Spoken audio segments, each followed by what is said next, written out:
சித்தர் வணக்கம். உலக தமிழ் அறிவாளிகளே, சித்தர்களின் அருளால் நலமுடன் பல்லாண்டு வாழ்வோம். டாக்டர் பிளஸ் ரசிக பெருமக்களே, வாய்ப்புண், வயிற்றுப்புண், குடற்புண், கர்ப்பப்பை புண் என்று புண் என்று புண்ணாகி கொண்டிருக்கிறார்கள். இந்த புண்ணுக்கெல்லாம் என்ன காரணம்? சிலர் சொல்லுகிறார்கள், அதிக கார உணவு சாப்பிடுவதனாலே வாயில் வயிற்றில் புண் வந்து விட்டது. அப்படின்னா ஆந்திராவில் இருக்கிற அத்தனை பேரும் அல்சர்ல தான் இருக்கணும். அவர்களுடைய காரத்தை நாம் அறிவோம். வாய், வயிறு, குடல், கர்ப்பப்பை, ஆசனவாய் என்று பல உள் உறுப்புகளிலே புண் வருகிறது என்றால் அதற்கு முதல் காரணம் மன அழுத்தம், அளவுக்கு அதிகமான ஓய்வில்லாமல் உழைத்தல், அதிக பரபரப்பு, சரியான தூக்கமின்மை, ஸ்ட்ரெஸ், ஆன்சைட்டி அண்ட் மென்டல் ஒரிஸ், இவைகளெல்லாம் தான் அடிப்படை காரணம் வயிற்றிலே புண் வருவதற்கு. பலர் வருவார்கள் என்னுடைய மருத்துவமனையில வந்து கேட்பார்கள், வாயெல்லாம் புண்ணா இருக்கிறது ஐயா, என்ன மருந்து சாப்பிட்டாலும் ஆற மாட்டேன்ங்கிறது, வாயெல்லாம் புண்ணாக இருக்கிறது, வாயில் ஒரு மாதிரி நாற்றம் வருகிறது. நாற்றம் என்ற சொல்லுக்கு நறுமணம் என்று பொருள், ஆனால் வழக்கத்திலே அதற்கு பொருள் மாறிவிட்டது, துர்நாற்றம் என்று பொருள் வந்து விட்டது. ஆகையினாலே சொல்லுகிறேன், என் வாயில் துர்நாற்றம் வருகிறது, பேட் ஃபவுல் ஸ்மெல் வருகிறது. ஹாலிடோசிஸ் என்று ஆங்கிலத்தில் சொல்லிவிடுவோம். அப்போ இந்த வாய்ப்புண்ணு, வயிற்றுப்புண், குடற்புண்ணை ஆற்றி அதை குணப்படுத்திக் கொள்வதற்கு என்ன வழி? ஒரு அருமையான மூலிகை இருக்கிறது, எல்லோருக்கும் தெரிந்தது. அதை கையாண்டால் வாயிலே இருக்கிற புண்ணை, வயிற்றிலே இருக்கிற புண்ணை முழுமையாக ஆற்றி கொள்ளலாம். ஆனா காலையில சாப்பிட்டு சாயந்தரம் 6 மணி ஆறாது. சொல்லுவான், அரச மரத்தை தடவிட்டு சுத்திட்டு அடி வைத்த தடவனாலாம் கர்ப்பமாயிட்டுமான். அது நடக்காது. அதை ஒரு குறிப்பிட்ட காலங்கள், 1 மாதம் அல்லது ஒரு 15 நாட்கள் தொடர்ந்து எடுக்க வேண்டும். கசப்பாகத்தான் இருக்கும், சாப்பிட வேண்டும். அந்த புண்ணை ஆற்றுகிற, வயிற்று புண்ணை, குடல் புண்ணை ஆற்றுகிற ஆற்றலுடைய ஒரு மூலிகை தான் மிளகு தக்காளி அல்லது மணத்தக்காளி. காய்க்கு கபம் தீரும் கரிகையே அவ்விலைக்கு, காய்க்கு கபம் தீரும் காரிகையே அவ்விலைக்கு, வாய்க்கிறந்தி வேக்காடு மாறும் காண், தீக்குள் உனக்கிடு வற்றல் ஒரு பிணியார்க்கு ஆகும், நல்ல மனத்தக்காளிக்கு உள்ளவாறு தெரையர் சொல்வார். எப்படி பிரித்திருக்கார் பாருங்க. காய் வெப்பத்தை தரக்கூடியது, இலை குளிர்ச்சியை தரக்கூடியது. சளி பிடித்திருக்கிற போது மணத்தக்காளி வற்றலை குழம்பு வைத்து கொடுப்பார்கள், மணத்தக்காளி காயை புளி குழம்பு வைத்து கொடுப்பார்கள், சளி முறியும். காய்க்கு கபம் தீரும், கபத்தை தீர்க்கிற ஆற்றல் காய்க்கு உண்டு. காரிகையே பெண்ணே அவ்விலைக்கு, காய்க்கு கபம் தீரும் காரிகையே அவ்விலைக்கு, வாய் கிரந்தி வேக்காடு, கிரந்தி ஆறாப்புண், வேக்காடு அழற்சி, இவைகளையெல்லாம் சரி செய்கிற ஆற்றல், குடல்ல இருக்கிற புண்ணை ஆற்றுகிற ஆற்றல் எதற்கு இருக்கிறதா? மணத்தக்காளி கீரைக்கு இருக்கிறது. இந்த மணத்தக்காளி கீரை சாறு என்று கிராமப்புறங்களில் எல்லாம் அதை கீரை சாறு என்று செய்து கொடுப்பார்கள். வாயில இருக்கிற புண்ணெல்லாம் ஆறி போயிடும். இது மணத்தக்காளி கீரை. மணத்தக்காளி கீரையை அப்படியே பறித்து பச்சையாகவும் சாப்பிடலாம். மணத்தக்காளி கீரையை முறையாக பாகம் செய்து பருப்பு போட்டு கடைந்து சாப்பாட்டோடு சேர்த்து 1 வாரம் சாப்பிட்டோன்னா வாயில் இருக்க புண்ணு, வயிற்றில் இருக்க புண்ணெல்லாம் ஆறுகிற ஆற்றல் அதில் இருந்து நமக்கு, காற்றிக் கொள்ளுகிற ஆற்றல் அதில் இருந்து நமக்கு கிடைக்கும். இன்னும் ஒன்று, கேஸ்ட்ரிக், ஏப்பம் வந்து கொண்டே இருக்கிறது, எதுக்கழித்து கொண்டே இருக்கிறது, எதை சாப்பிட்டாலும் செரிமானமாக மாட்டேங்கிறது, எதுக்கழிக்கிறது. சில பேர் ஏப்பம் விடுவான், ஏவுன்னு ஏப்பட்டானா பக்கத்து வீட்டுக்கு, பக்கத்து தெருவுக்கு கேட்கும். அந்த மாதிரி சத்தத்தோட ஏப்பம், அவர்களாக விடுவதில்லை, தானாக எதிர்த்து அந்த ஏப்பம் வரும். இன்னும் சிலர் நீங்கள் நம்பவே மாட்டீர்கள், உடலில் எங்கு தொட்டாலும் ஏப்பம் வரும். இந்த கையை தொட்டா ஏவ் என்பார்கள், இந்த புஜத்தை தொட்டா ஏவ் என்பார்கள், காலை தொட்டா ஏவ் என்பார்கள். நம்ப முடியாது, மருத்துவர்கள் ஒத்துக்கொள்ள மாட்டார்கள். இது ஏதோ சைக்காட்டிக் ப்ராப்ளம் என்று முடிவு கட்டி விடுவார்கள். உண்மையிலே வாயு உடல் முழுக்க பீடித்திருக்கிற போது எங்கு தொட்டாலும் அந்த ஏப்பம் வரும். அப்போ கேஸ்ட்ரைட்டிஸ், வயிறு உப்புசம் என்கின்ற ஏப்பம். அதற்கு என்ன செய்வது? இந்த ஏப்பத்தை வயிற்று பொறுமலை குணமாக்குகிற ஆற்றல் ஓமத்துக்கு உண்டு. பச்சை ஓமம் அரைத்து கலக்கியே இச்சையோடு குளித்திடில் வயிற்றுள்ளே உச்சமுற்ற பொறுமல் இறைச்சலும் அச்சமுற்று அடியோடு மாறுமே. சித்த பைத்தியம் கூட சுப்பிரமணியம் பிள்ளை சொல்லுவார். என்ன? பச்சை ஓமம் அரைத்து கலக்கியே இச்சையோடு குடித்திடில் வயிற்றுள்ளே. வயிற்றுள்ளே இருக்கிற இறைச்சல் பொறுமல் பொறபொறன்னு சத்தம் கேட்டுக்கிட்டே இருக்கும். படுத்துக்கிட்டு இருப்பா, அது உள்ள பேசிக்கிட்டு இருக்கும். இறைச்சல் கேட்கறது, வயிறு எரிகிறது. இந்த வயிற்று எரிச்சல், வாயு முட்டிக்கொண்டு வயிறு உப்புசம், வாயு உப்புசம், இவைகளையெல்லாம் செய்கிற ஓமத்தில் இருக்கிறது. ரொம்ப சிம்பிள். ஓமம் நமக்கு தெரியுமில்ல, கடலை மாவு வாயு தன்மை உடையது. கடலை மாவுல முறுக்கு செய்தா வாயு உபத்தை வரும். அப்ப என்ன செய்யறாரு? ஓமத்தை கலந்து பிசைந்திருப்பாரு. இந்த முறுக்கு பார்த்தீங்கன்னா மேலெல்லாம் ஓமம் இருக்கும். எதற்கு ஓமத்தை சேர்த்தார்கள்? ருசிக்கு சேர்த்தார்கள். அது ஒரு மருத்துவ பண்புடையது. ரொம்ப சிம்பிள். அந்த மாதிரி இறைச்சல் பொறுமல் இருப்பவர்கள் பலர் இதை நான் சொன்னதை கேட்டு பின்பற்றி அந்த இறைச்சல் பொறுமல்ல இருந்து விடுபட்டு இருக்கிறார்கள்.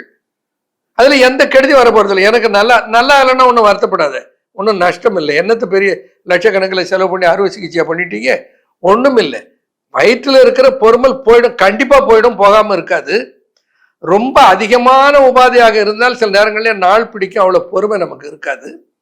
பொறுமையாக இருந்து இதை கையாண்டால் அது தீராதவர்களே கிடையாது. என்ன பண்ணணும்? ஒரு தேக்கரண்டி அளவு ஓமத்தை எடுத்து கொஞ்சம் தண்ணீரை தெளித்து ஊற வைத்து ஒரு 15-20 நிமிடம் இருக்கட்டும் என்று பிறகு அதை போட்டு அரைத்து அதோட தண்ணீர் சேர்த்து பிழிந்து சாறு எடுத்து, பச்சை ஓமம், வறுக்காத பொரிக்காத பச்சை ஓமம், அந்த சாறை எடுத்து காலையில வெறும் வயிற்றிலே குடித்து வந்தால் இந்த பொறுமல் இறைச்சல் வயிற்றில் இருப்பதெல்லாம் போயிடும். இப்போ சித்த மருத்துவத்திலே அஷ்டச்சூரணம் என்று ஒன்று இருக்கிறது. அந்த அஷ்டச்சூரணம் இருக்கிறதே அது எவ்வளவு பெரிய கேஸ்ட்ரிக் ப்ராப்ளத்தையும் சரி செய்கிற ஆற்றலுடையது. இந்த மருத்துவமனைகளில் இருந்து பெற்றுக்கொள்ளலாம். மருந்து தயாரிக்கிற நிறுவனங்கள் பலர் அந்த பெயரிலேயே தயாரிக்கிறார்கள். இன்னொன்று இன்டெஸ்டைனல் அல்சர், அது கிரான்ஸ் டிசீஸ்ன்னு சொல்லுவார்கள், அல்சரேட்டிவ் கொலைட்டிஸ்ன்னு சொல்லுவார்கள், இன்ஃப்ளமேட்டரி பவல் டிசீஸ்ன்னு சொல்லுவார்கள், இரிட்டபிள் பவல் சிண்ட்ரோம் என்று சொல்லுவார்கள்.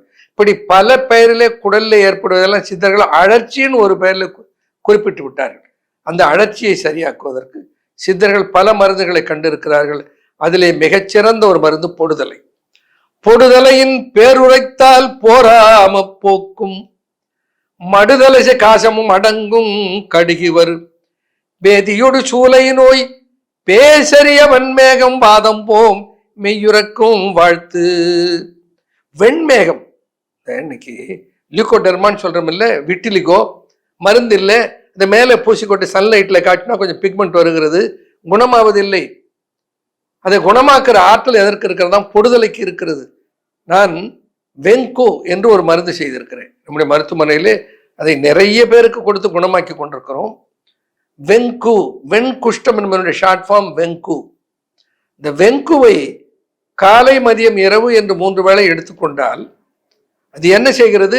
அந்த வெண்புள்ளிகள் எல்லாம் மறைய செய்து நார்மல் ஆக்கி விடுகிறது. ஆச்சரியமா இருக்குல்ல?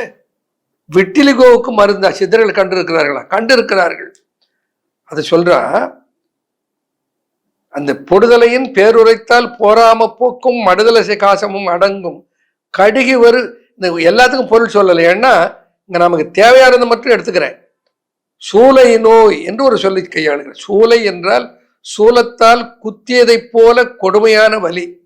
இது எங்க வரும்? தலையிலே வரும், அதை கபால சூலை என்று சொல்வார்கள். கணுக்களிலே வரும், அதை கணுச்சூலைன்னு சொல்வார்கள். குடலிலே சூலை வரும், அதை குடற்சூலைன்னு சொல்வார். குடற்சூலையே அல்சர் என்று நாம் ஆங்கிலத்தில் சொல்லுகிறோம். நான் சொல்வது குடற்சூலைக்கு உரிய மருந்து. இப்போ அல்சரேட்டிவ் கொலைட்டிஸ் இருக்கிறது, அடிக்கடி மோஷன் போயிட்டே இருப்பார், கொதுக்குன்னு மோஷன் போகும். ஒரு இரிட்டபிள் பவல் சிண்ட்ரோம்னு சொல்லுவார்கள். ஒரு நாளைக்கு 6-7 தடவை மோஷன் போகும். அது மட்டுமல்ல, ஒரு வெளியே கிளம்புறாருன்னா கிளம்புறதுக்கு முன்னாடி பாத்ரூம் போயிட்டு வந்துட்டு தான் கிளம்புவார். ஒரு பயம் வெளியில வந்துடும் என்று சொல்லி கொதுக்கென்று மலம் போகும். அது irritable bowel syndrome. Inflammatory bowel disease, குடலிலே வீக்கம் ஏற்பட்டு அதனால குருதியோடு சேர்ந்து மலம் போகும். அதை விட மோசம் கிரான்ஸ் டிசீஸ் என்று ஒரு நோய். இந்த வயிற்றிலே கோலாரிலே புண்ணாகிவிட்டு அந்த புண்ணு வளர்ந்து கொண்டே வரும். அது 1 அடி அளவுக்கு வளர்ந்த பின்னால் அதை கட் பண்ணி எடுத்துட்டு அந்த நல்லா இருக்கிற பகுதியை சேர்த்து விடுவார்கள். திரும்ப அந்த சேர்த்த இடத்துல இருந்து புண்ணு ஆரம்பித்து திரும்ப வளரும். இப்படி 10 முறை ஒரு 7-8 முறை அந்த சர்வை சிகிச்சை செய்து கொஞ்சம் கொஞ்சமாக குடலை வெட்டி எடுத்து அவரை வாழ வைக்கிறார். கிரான்ஸ் டிசீஸ், இந்த குடலை வெட்டாம இந்த inflammatory bowel disease, irritable bowel சிண்ட்ரோமை சரி செய்கிற ஒரு அற்புதமான மூலிகை பொடுதலை என்கின்ற மூலிகை, சூளை. அதுக்கு ஒரு உதாரணத்தை ஒன்று சொல்லுகிறேன், அனுபவத்தை சொல்லுகிறேன். அப்பொழுது பெருந்துறையிலே நான் மருத்துவம் பார்த்து கொண்டிருந்த பொழுது ஒருவர் வந்தார். அவருடைய மனைவி அழைத்து கொண்டு வந்திருந்தார். அந்த அம்மா வாயில இப்படி துணியை வைத்து மூடிக்கொண்டே பேசியது. நான் கேட்டேன், என்னம்மா ஏன் இப்படி பேசுற அப்படின்னு சொன்னேன். இல்லையா, அது அவ்வளவு மோசமாக இருக்கும் என்று அவர் சொன்னார். என்ன அப்படி? இந்த துணியை எடுத்தா அப்படியே வெந்து போய் கொத கொதன்னு வாயாவே தெரியல, அவ்வளவு கொடுமையாக புற்றுநோயை போல பயங்கரமாக இருக்கிறது. இப்போ நான் சொன்னேன், இதுக்கு சரி செய்ய முடியும், இதுக்கு ஒரு ஒரு காரியத்தை நீங்க செய்யணும்னு சொன்னேன். என்ன? பொடுதலை தெரியுமான்னு கேட்டேன். சொன்ன, எங்க ஊர்ல வரப்புல எல்லாம் இருக்கிறது பொடுதலை.